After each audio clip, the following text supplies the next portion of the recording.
이스라엘의 여호수아가 시딤이라는 곳, 요단강을 건너기 전 그곳에서 정탐꾼을 여리고로 먼저 보내게 됩니다.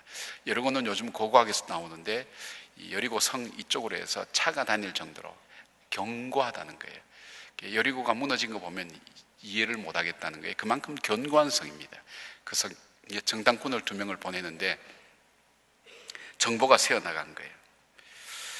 정보가 새어나서 이들이 갔던 곳이 아마 이 기생 라합이라는 사람이 아마 여관도 하면서 제가 자료를 찾아보니까 여관에 계산서가 청구됐는데 반값이 없어요.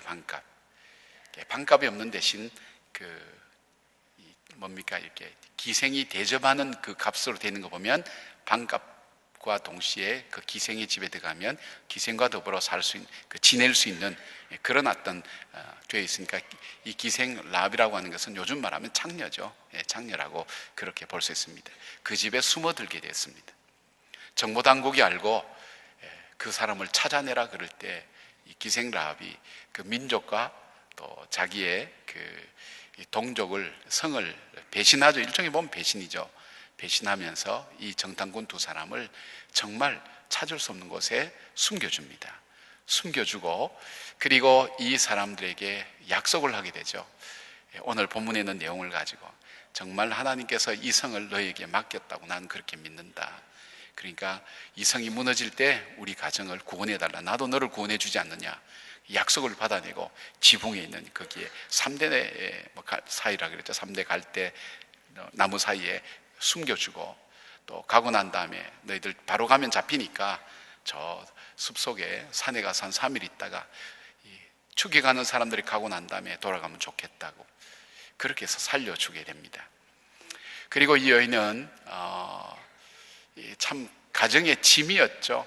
집에 몸을 파는 우리 가족이 있다고 생각할 때 여러분 누구한테 자랑할 수도 없지 않습니까? 그런데 이 창녀였던 이 기생 라합 때문에 이 가문이 다 살아납니다. 빨간 줄 이렇게 성 밖으로 내달 때 그때 사람 신분, 직위 고하 막론하지 않고 도덕적인 거 생각하지 않고 빨간 줄이 내린 그 집에 있었던 사람은 다 살게 됩니다. 뿐만 아니라 기생 라합은 자기가 이방인이었지만 이스라엘 백성들과 함께 순례의 길을 떠나게 되고 나중에 그가 유다 지파로 시집을 오게 됩니다. 오게 되어서 예수님의 메시아 족보에 오르는 위대한 여인으로 세워지는 것을 보게 됩니다. 참 어떤 경우는 성경이 정말 괜찮은 성경 같으면 이런 족보는 다 없앨 건데, 그죠? 다 없을 건데 그대로 창녀가 예수님의 메시아의 계보에 그대로 들어오는 것 있는 그대로 다 이렇게 적은 거예요. 여인이 어떻게 해서 이런 크고 놀라운 일들을 하게 됐을까? 어떻게 됐을까? 우리가 어떤 면에서 보면 우리의 의식이나 우리의 사상이나 우리의 삶을 살아가는 거 보면 뒤섞는 거죠. 우리는 섞으면서 살죠. 몸을 섞는 그런 창녀들과는 달리 우리는 정신적으로 세상에 썩어질 것과 썩어가는 영적인 창기로 성경에 많이 비유하고 있죠. 세상의 것 반, 우리가 필요한 것, 우리의 생각 기준, 그것을 가지고 우리가 잘 사는 것으로 또 생활하는 것으로 그렇게 생각하는 우리들이 정말 하나님의 온전한 백성으로 세워져 가고 또 구원의 역사를 이루어가는 가문을 살리는 그런 믿음의 역사를 어떻게 이루어갈 것인가 하는 것을 우리가 살펴보게 됩니다.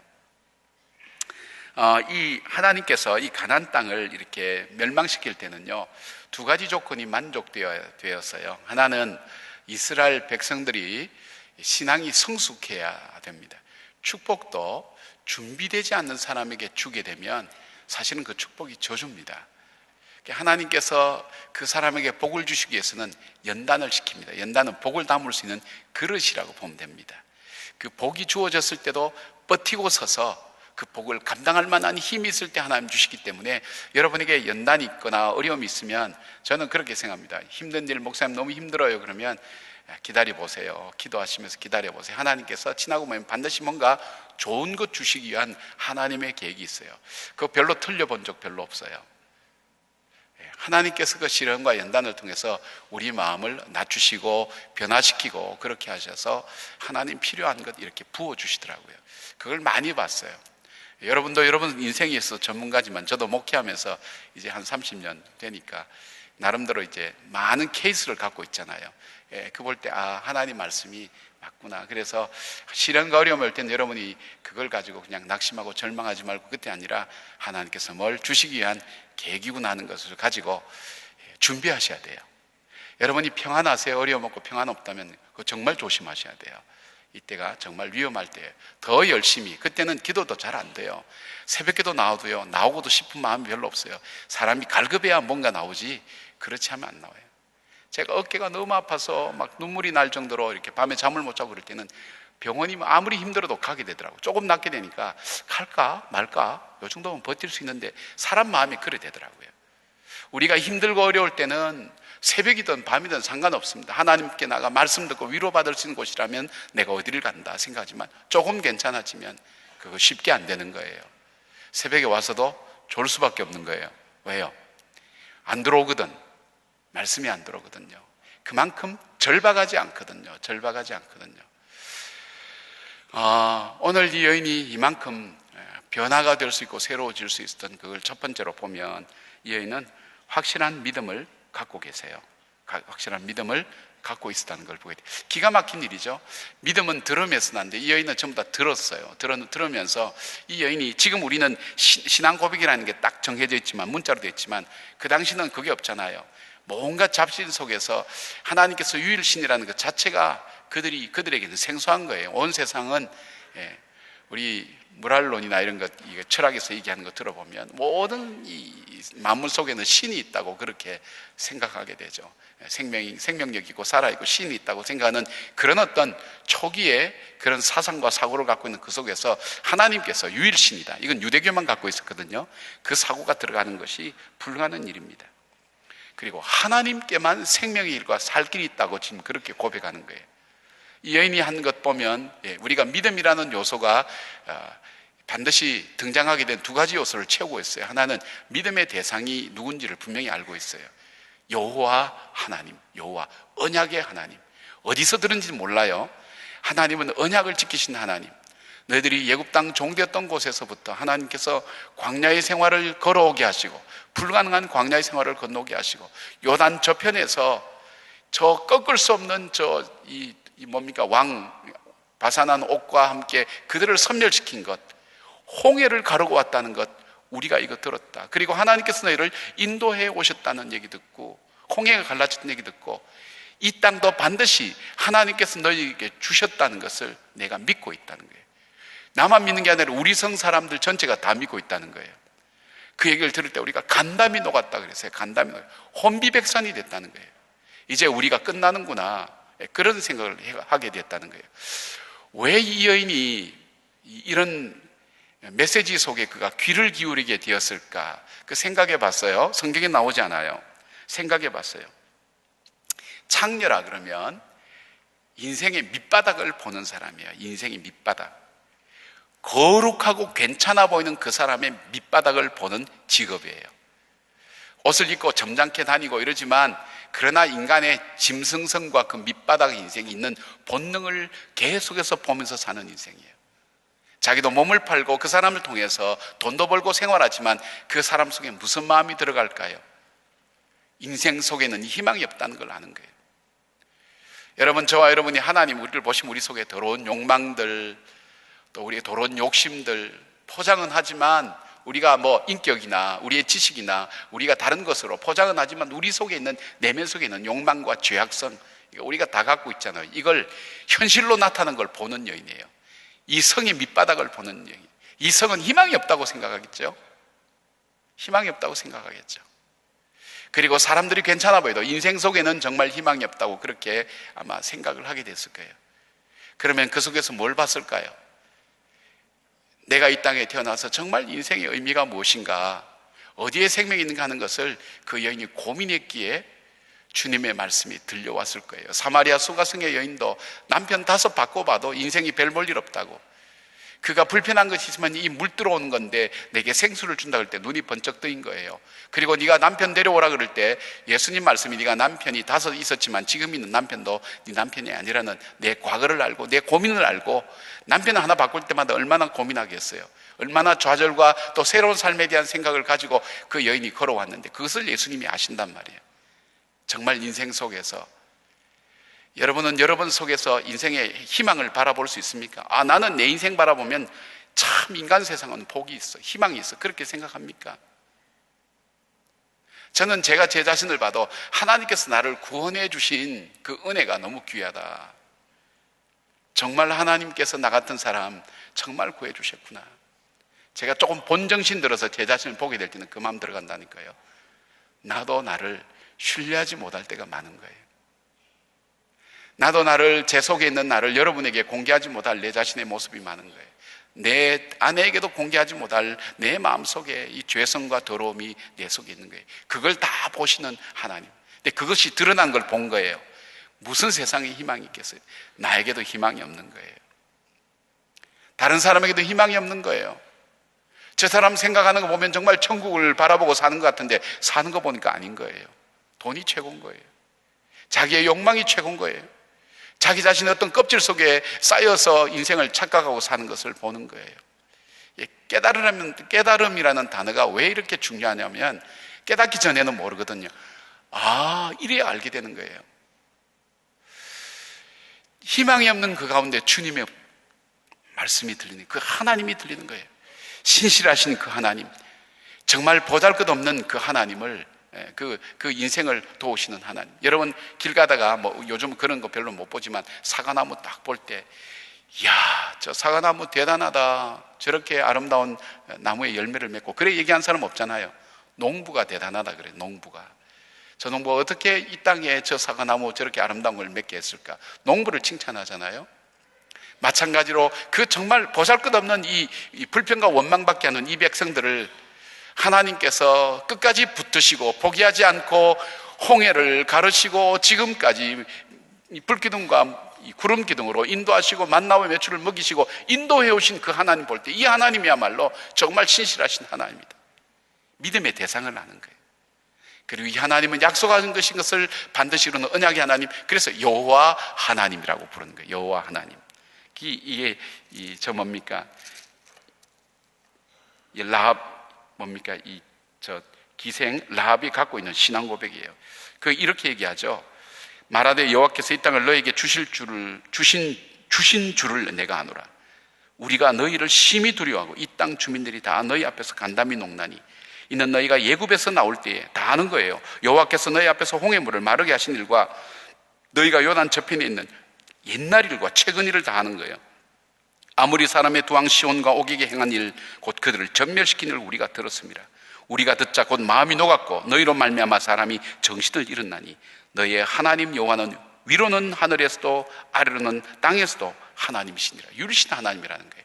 이 신앙이 얼마나 바른 고백인지 몰라요. 정말 하나님께서 주신 것을 내가 안다고. 오늘 이 정탐꾼들은요, 정탐 더 이상 할 필요가 없어요. 이 여인에게서 모든 것이 다 나온 거예요. 자기들이 아마 정탐꾼도 믿음 있는 사람, 확실한 사람 보냈을 거예요. 그런데 정말 이 경관성을 우리가 무너뜨릴 수 있을까? 이거 불가능한데, 이거는 있을 수가 없는 일이야. 여러분 그런 생각 들지 않겠어요? 우리가 인간이 이성을 갖고 있는데, 합리성을 갖고 있는데 불가능해. 이거는 우리 힘으로는 도무지 불가능한 땅이야. 그런데 지금 이 땅에 사는 이 여인의 입에서 무슨 얘기 나오냐면 자기들의 역사를 정리해 주는 거예요. 하나님께서 이렇게 인도해 주셨다고. 여러분 우리가 큐티할 때 나눌 때도 그 사람이 내 삶을 하나님이 이렇게 인도해 주셨다고 생각하면 뭐가 들어요? 내 삶도 다시 돌아보게 되잖아요. 중보기도 칠 때 가서 중보기도 하면서 다른 사람의 기도 제목하면서 뭐가 들어요? 이런 것도 기도하는구나. 이런 것도 하나님께 간구하는구나. 지난날 내 삶 속에 어려울 때 함께 하신 하나님 돌아보게 되잖아요. 이 여인의 입에서 자기들이 살아온 지난날의 역사를 다 회상하면서 정리를 해주는 거예요. 그리고 그 속에서 하나님이 일을 계속해서 해나가시는데 하나님께서 분명히 일을 이룬다고. 하나님의 그 놀라운 행하신 일 때문에 이 성 안에 있는 모든 사람이 다 간담이 녹았다고 알게 된 거예요. 여러분, 내가 믿는 이 믿음의 확신을 상대방을 통해서 듣게 되는 것, 이거 얼마나 참 하나님께서 얼마나 이 확신을 갖지 못하고 두려웠으면 그렇게 얘기했을까요? 아마 40년 전에 12명의 정당군을 보내어서 이 백성이 난리법석이 떨게 되고, 우리가 뭐 이 메뚜기와 같다는 엉뚱한 얘기를 하고 있는 그 사람들, 정확한 사람들이죠. 분석적이고 정직한 사람들이, 우리가 보니까 저 땅, 가나안 땅 사람들은 우리가 감히 근접할 수 없다고, 좋은 땅이면 틀림없지 않으면 우리는 메뚜기와 같다고 그렇게 얘기해서 공동체를 완전히 혼란에 빠뜨렸던 그 정탐군들, 이 마지막에 하나님께서 왜 랍이라는 사람 준비하셔서 이 말씀하셨을까요? 믿음 가지라는 거예요. 믿음. 적들은 믿는데 나는 안 믿어. 귀신은 우리가 예수 그리스도의 그 보혈과 능력과 예수의 이름이 얼만큼 능력 있고 권세 있는지 믿는데 정작 믿어를 우리는 안 믿는 거예요. 귀신은 알아요. 귀신이 여러분, 뭐 제가 말씀드린 것처럼 소복 입고 입에 케찹 묻히고 칼 들고 나타나면 우리가 분별하기가 쉽지만, 귀신은 우리의 지성 속에 들어와요. 기가 막히게 이용해요. 우리의 감성 속에 파고 들어와요. 우리로 하여금 하나님의 역사를 위해서 쓰임받는 우리의 지성과 감성과 습관이 아니라 나도 모르게 죄 가운데 들어가도록 만드는 거예요. 여러분, 교회 불난케 하는 사람 다 똑똑한 사람들이 한번 보세요. 하나님의 교회가 잘못된 것은 우리가 고쳐야 되지만, 그 교회를 나누어 놓고 불난 가운데 세상 속의 부끄러움을 드러내게 하는 것, 하나님 교회를 나누는 거 보면 참 안타까운 거예요. 지성이 무슨 의미가 있는가? 지성이 생명을 살리고 교회를 살릴 수 있는가? 감성이 생명을 살리고 교회를 살릴 수 있는가? 비판하는 건 누구든지 할 수 있잖아요. 남 욕하는 거 다 할 수 있잖아요. 감사하는 건 어렵잖아요. 우리가 경험해 보잖아요, 여러분. 남 욕하는 건 쉬워요. 그러나 그 사람에게, 그 사람을 감사하는 건 어렵잖아요. 하나님이 뭘 원하실까요? 무엇이 중요한지를 안단 말이에요. 귀신도 안단 말이에요. 우리가 가진 믿음이 얼만큼 소중한 건지, 우리가 기도할 수 있는 특권이 얼만큼 중요한 것인지, 그러니까 우리에게 기도하지 못하도록, 하나님 앞에 헌신하지 못하도록, 주의 역사 앞에 나가지 못하도록 기가 막히게 막잖아요. 어떤 형태를 통해서도 계속 막잖아요. 여러분, 이 라합은 주님에 대한 분명한 고백을 갖고 있었어요. 여러분, 기도원도 마찬가지죠. 그 메뚜기처럼 쫙 깔려있는 미디안 군사들 앞에 하나님께서 300명만 가지고 전쟁하라 그러니까 말이 안 되잖아요. 정탐하러 들어가니까 적들이 대화하는 걸 들었는 거예요. 야, 어젯밤에 큰 무슨 덩어리가 우리 미디안 군대로 왔는데 위에 또 무너뜨리고 아래도 무너뜨리더라. 그러니까 그거는 말이야, 그 기도원의 300용사들이 미디안 군대를 다 전멸시키는 그런 꿈일 거야. 자기들끼리 그러고 앉아있는 거예요. 그러고 들어와서 용기를 가지고 싸우기 시작하는 걸 보는 거예요. 사랑하는 여러분, 하나님께서는 우리가 믿지 못할 때 전혀 다른 엉뚱한 것을 통해서 우리를 하여금 믿게 하시는 거예요. 내 믿음이 없을 때. 오늘 여러분들이 내가 믿지 못하는 그것을 보면서 저 사람도 이 새벽에도 나왔구나, 기도하는구나, 저분도 낙심하지 않고 기도하는구나, 그걸 통해서 뭘 느껴요? 나도 기도해야지. 하나님께서 우리 마음속에 그렇게 우리의 삶을 인도해 가시는 거예요. 제가 말씀드렸을 거예요. 제가 아는 선생님 한 분은 아가씨 때인데 이 신앙, 모태신앙이에요. 그래서 자기가 구원받은지 안 받은지 잘 몰라요. 근데 자기 학부모 중에 아주 교회 권사님 한 분 계셨는데, 선생님, 영주동 거기에 신비한 할머니가 있는데 한번 꼭 가자고. 할 수 없이 따라갔대요. 따라갔더니 그 할머니가 방문도 열기 전에 그러더래요. 니는 큰 신 섬기는데 왜 여기 왔냐? 거기서 구원의 확신을 얻은 거예요. 그 간증도 못해요. 부끄러워서. 목사님, 나 부끄러워서 얘기도 못해요. 그런 거예요.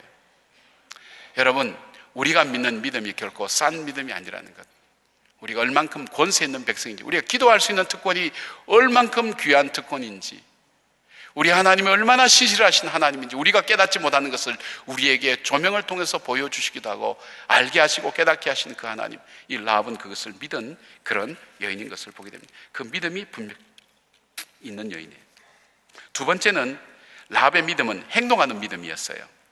믿음은 들음에서 나잖아요. 그래서 믿음은 들음에서 나는 거예요. 그러나 이 믿음이 행동으로 이어지지 않을 때 어떤 믿음일까요? 주님께서 말씀하실 때 말씀을 듣고 행하는 것과 행하지 않는 것의 차이가 뭐냐면 지혜롭고 어리석은 사람인 거예요. 아는데 못하는 거예요. 아는데, 들었는데 모르는 거예요. 행함이 없는 거예요. 어리석은 거라는 거예요. 여러분, 이 새벽기도 끝나가면 내 마음이 달라지고 내가 새벽기도를 완주했다는 그 기쁨, 그것이 중요한 게 아니에요. 여러분, 내가 들은 말씀 중에 뭐든지 다 지킬 수는 없어요. 그러나 한 가지만이라도 내가 생활 속에서 구체적으로 고리를 걸어 놓는 거예요. 요거는 내가 지킨다. 내가 불평과 원망했는데 이제는 불평과 원망은 내가 안 하겠다. 의도적으로, 의식적으로 노력하셔야 되는 거예요. 내가 남을 욕하고 다녔는데 그거 안 하겠다. 내가 구역 모임, 열린 목장이나 목장 모임 하면 누구 불평하고 원망하고 교회에 대한 불평했는데 이거 안 하겠다. 목회자들이 얘기하는 거 내가 얘기하지 않겠다. 누가 어떻게 장로님들이 어떻게 했다는 그 얘기도 안 하겠다. 내가 여러분 내 속에 한 가지라도 여러분이 한 걸 여러분이 생활 속에 걸어 놓아야 돼요. 여러분 습관과 생각 속에. 안 그러면 삶이 안 바뀌어요. 20년 30년 예수 믿어도 똑같이 사는 거예요. 저희 신학교의 친구들 보면 기숙사 생활할 때처럼 지금도 똑같이 목회하더라고요. 여러분의 지금 사는 모습이 죽을 때 모습인 걸 거의 예외가 없을걸요. 거의 예외가 없을 거예요. 여러분 지금 살아가는 모습이 죽을 때 모습 별로 다를 바 없을 거예요. 특별한 하나님의 은혜가 아니면. 그것이 우리 인생이에요. 이 삶이 바뀌기 위해서는 어떻게 해야 돼요? 지킬 수 있는 것 한 가지를 여러분이 마음속에 결단하고 매일매일 실천해 나가시는 거예요. 내가 정말 말씀 한 절이라도 보겠다. 하루에 10장 이렇게 보겠다. 그거 거짓말이잖아. 이젠 그 거짓말 안 해도 돼요. 한 절이라도 보겠다. 아니면 일주일에 한 번이라도 내가 꼭 앉아서 기도하겠다. 여러분, 그런 작은 생활 속에 행동이 되어지지 않으면 실제 내 삶은 변화가 없어요. 들었는데 어리석은 인생이에요. 여러분 이 새벽에 왔을 때 여러분 그렇게 정하셨으면 좋겠어요. 내가 일일 새벽만은 꼭 나오겠다. 내가 이제는 밥 먹을 때 기도 안 했는데 묵상이라도 잠깐 하겠다. 작은 것, 지킬 수 있는 것, 쉬운 것, 그러나 그걸 통해서 하나님께서 부어주시는 은혜가 있게 됩니다. 여러분 라합은요 지금 정탐꾼 지켜주는 것 조국 배신해야 돼요. 이 성사람 배신해야 돼요. 그 다음에 목숨 거는 거예요. 여러분 잡히면 집안 다 망하는 거예요. 여러분 목숨 걸고 예수 안 믿어봤나요? 저도 목숨 걸고는 예수 못 믿어본 것 같아요. 이 사람은 지금 목숨 걸고 믿는 거예요. 왜 믿을까요? 내가 믿는 바가 확신이 있거든. 천국이 있다는 게 확신이 있거든. 심판이 있다는 게 확신이 있거든. 심판을 의식하면서 사는 거예요. 여러분 우리 성도들 보면 심판이 진짜 있는지 믿는 사람인지 아닌지 잘 모르겠어요. 저도 제 자신이 가끔 보면 내가 정말 심판이 있다고 믿고 목회하는 목회자인지 아닌지 저도 잘 모를 때가 있어요. 내가 믿는 바를 못 믿는 거예요. 아는 것이 믿음이 아닙니다. 여러분 아는 것이 믿음이 아닙니다. 이 공동체 안에 들어와 있다고 해서 그게 믿음이 아닙니다. 내가 믿는 바를 그 믿음에 의해서 구체적으로 실천하는 바가 하나 있어야 되는 거예요. 사람들 다 좋으면 좋지. 그것이 어떤 의미가 있어요? 그거는요 세상 속에 윤리적이고 도덕적인 사람도 다 아는 거예요. 내가 하나님을 믿는 그 믿음의 근거에서 작은 것 하나라도 실천하는 것, 죽음을 담보로 지금 이 여인은 행하는 거예요. 행함에 대한 믿음이 있어요. 야고보서 2장 14절 내 형제들아 만일 사람이 믿음이 있노라 하고 행함이 없으면 무슨 유익이 있으려? 유익이 없어요. 그 믿음이 능히 자기를 구원하겠느냐? 2장 17절 이와 같이 행함이 없는 믿음은 그 자체가 죽은 것이라. 2장 25절 또 이와 같이 기생 라합이 사자들을 접대하여 다른 길로 나가게 할 때에 행함으로 어렵다 하심을 받은 것이 아니냐. 2장 26절 영혼 없는 몸이 죽은 것 같이 행함이 없는 믿음은 죽은 것이니라. 우리가 너무 칼빈 교리나 이걸 잘못 오해해서 야고보서는 정통 교리에 맞다 안 맞다 얘기하는 사람 많아요. 우리가 믿음으로 구원받지 행함으로 구원받냐? 맞는 말이에요. 그러나 이 믿음 있는 사람의 삶은 생활 속에서 드러나야 되는 거예요. 그렇지 않으면 어떤 사람일까요? 어리석은 사람이에요. 여러분 새벽기도가 내게 남긴 게 뭘까? 동판의 이름 하나? 아니에요. 생활 속에서 구체적으로 여러분이 할 수 있는 것 한 가지 남길 때 생활이 바뀌어야 돼요. 여러분 우리의 신앙이 바뀌는 것은 뭘까요? 돈 쓰는 데가 달라져야 돼요. 시간 사용이 달라져야 돼요. 인간관계에 대하는 것이 달라지는 거예요.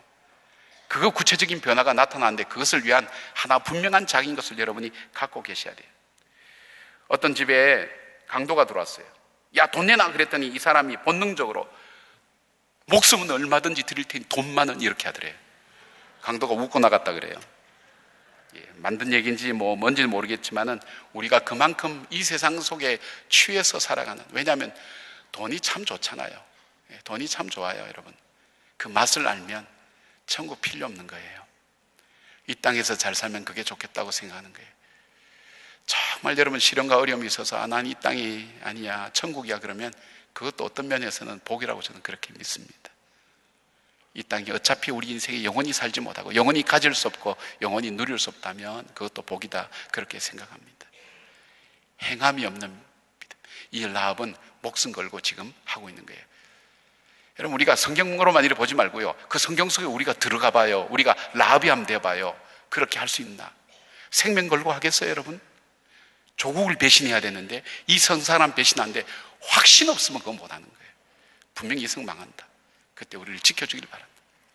세 번째, 라합이 이렇게 바뀌어지게 된 이유는요, 믿음의 공동체 안에서 살았어요. 여러분, 기생 라합이, 이방 여인이 자기가 믿음의 공동체 안에 이 이스라엘 백성과 함께 살기로 작정했을 때 어려움이 뭘까요? 따가운 시선, 저 창렬에, 여리고성에 저 있었던 여자래. 자기가 지은 죄에 대해서 늘 죄책감과 따가운 시선을 가지고 살았지만 내가 살 길은, 내가 살아왔던 여기에 익숙해졌던 여리고성의 이 분위기 속에 살 때는 내겐 희망이 없다. 내가 하나님의 백성 되고 정말 나를 구원하시는 그 하나님 백성 되겠으니 이 공동체 안에 들어가야 되겠다. 그건 새로 결혼하는 것과 마찬가지예요. 모든 관계가 달라져요. 삶의 방법이 달라지는 거예요. 생활이 달라지는 거예요. 얼마나 불편할까요? 우리는 익숙한 것으로부터 우리가 멀어지게 되면 얼마나 불편합니까? 두렵습니까? 불안합니까? 이 여인이 그랬지만 자기의 살 길은 이 공동체 안에서, 이 공동체가 살아가는 방법을 내가 배워야 되고 여기에 적응해야 된다고. 여러분, 예수 믿는 것은 어렵습니다. 생활 속에 세상 사람들과 똑같이 살기는 쉬워도 정말 예수 믿는 사람으로 살기는 어렵습니다. 그러나 이 공동체 안에서, 믿음 안에서 살 때 이 가운데서 하나님 주신 은혜가 있고 내 인격과 내 삶이 진정으로 바뀌어진다는 것, 얼만큼 이것이 가치 있고 귀한 것인가 하는 것을 라합은 알기 때문에 자기 삶 속에 자기의 죄악과 자기의 연약함, 이미 죄에 길들여진 거예요. 이미 남자들 보면 자기가 성적으로 생각하는 그런 부분들, 남자를 보면 돈으로 생각하는 그것이 자기 몸속에, 뼈속에, 세포 속에 스며들어 있는 거예요. 그거 뽑아내려면 얼마나 힘들겠어요. 그 공동체 안에서 자기와의 싸움인 거예요. 말씀을 가지고 자기 자신과 싸우는 거예요. 자기 욕망과 싸우는 거예요. 자기 욕심과 싸우는 거예요. 자기 가치관과 싸우는 거예요. 자기 세계관과 싸우는 거예요. 자기 자아관과 싸우는 거예요. 철저하게 생활 속에 깊게 배인 자기 자신이 살아온, 자기를 지금까지 지탱해준, 자기를 성장시켜준 모든 것을 다 무너뜨려야 돼요. 하나님의 삶으로 내 인생을 다시 살아야 되는 거예요. 여러분, 그런 변화 없이 아는 것이 믿음입니까? 아닙니다. 아는 것 참 중요합니다. 제가 이거 무시하는 건 아닙니다. 소유 참 중요합니다. 그러나 이것이 실제적으로 하나님의 백성으로 하나님 백성 되게 살지 못할 때 그것이 무슨 의미가 있는 거예요? 무슨 의미가 있는 거예요? 여러분, 그렇죠? 라합이 가졌던 그 공동체, 그는 여리고성의 인생 기준을 가지고 사는 대신 유대 백성, 하나님의 백성의 인생 기준을 가지고 자기를 살게 만드는 그 어려움을 그는 감당했어요. 하나님 앞에서. 그럴 때 하나님께서 이 여인을 축복하셨어요. 살몬이라고 하는 이스라엘 사람, 유대 지파의 사람과 결혼하게 된 거예요. 여러분, 세상에 창녀와 결혼하고 싶은 사람이 있으세요? 우리 남자들. 자기 몸 온갖 남자에게 다 주고 마음대로 엉망으로 살았던 그 여인과 여러분 정말 결혼해서 살고 싶은 마음이 있어요? 없을 거예요. 한 여인이 나만의 여인 되기를 바랄 거예요, 다들. 근데 이 여인과 결혼할 때는 어떤 것을 봤을까요? 그 유대 지파에서 정말 자살하면 하나님의 사람입니다. 과거보다 훨씬 더 중요한 자기 지금 현실의 삶이 정말 하나님 앞에 바로 사는 사람이다. 저 사람은 정말 변화된 사람이라. 그러면 달라질 거예요. 생각이 달라요. 살몬이라는 사람과 결혼하면서 예수님의 메시아 족보에 오르는 여인이 된 거예요. 굉장히 중요하죠. 사랑하는 여러분, 이 여인은 예수님 밖에는, 그 하나님 밖에는 자기의 구원이 없다는 걸 알았어요. 붉은 줄을 내릴 때 살려달라고 얘기했어요. 가족이 다 살았어요. 가족의 짐이 됐는데 가족의 짐이 아니라 가족을 구원하는 사람으로 살게 된 거예요. 그리고 그 공동체 안에 들어와서 하나님 역사 계보에 들어오는 그런 인생으로 축복이 된 거예요. 정말 철저한 인생의 마이너였죠. 인생의 주변인이었죠. 인생의 조연도 되지 않죠. 이 사람은 잠깐 지난 엑스트라죠. 그런데 그가 하나님 역사 무대에 메시아의 가문 속에 들어올 수 있는 여인이 된 것, 믿음이 있었다는 것, 믿음의 행함이 있었다는 것, 믿음의 공동체 안에서 자기를 바꾸어 가고 새롭게 만들어가는 조직 속에 젖어서, 여러분, 정치라는 것이 필요하죠. 교회 정치라는 게 필요하다고 생각합니다. 저는 그렇게 생각합니다. 부정하지는 않습니다. 정치의 맛을 보면 복음을 잃어버려요. 복음 속에서 하나님의 역사가 어떻게 이루어질까 헌신하면서 행정적인 일을 하는 것은 중요해요. 파워라는 것이 굉장히 위험한 마력이 있는 거예요. 한번 보세요. 정치판 싸우는 거. 사랑하는 여러분, 우리 인생 그렇게 길지 않습니다. 길지 않습니다. 우리의 문제는 그것이 문제가 아니라 정말 내가 예수 그리스도를 믿느냐, 천국이 있느냐 없느냐 하는 걸 내가 믿느냐, 근본적으로 거기부터 점검해 보셔야 돼요. 내가 예수 그리스도를 나의 구세주와 주님으로 믿는가, 거기에 문제가 있는 거지, 내가 신앙생활에 지엽적인 문제 있는 건 아니에요.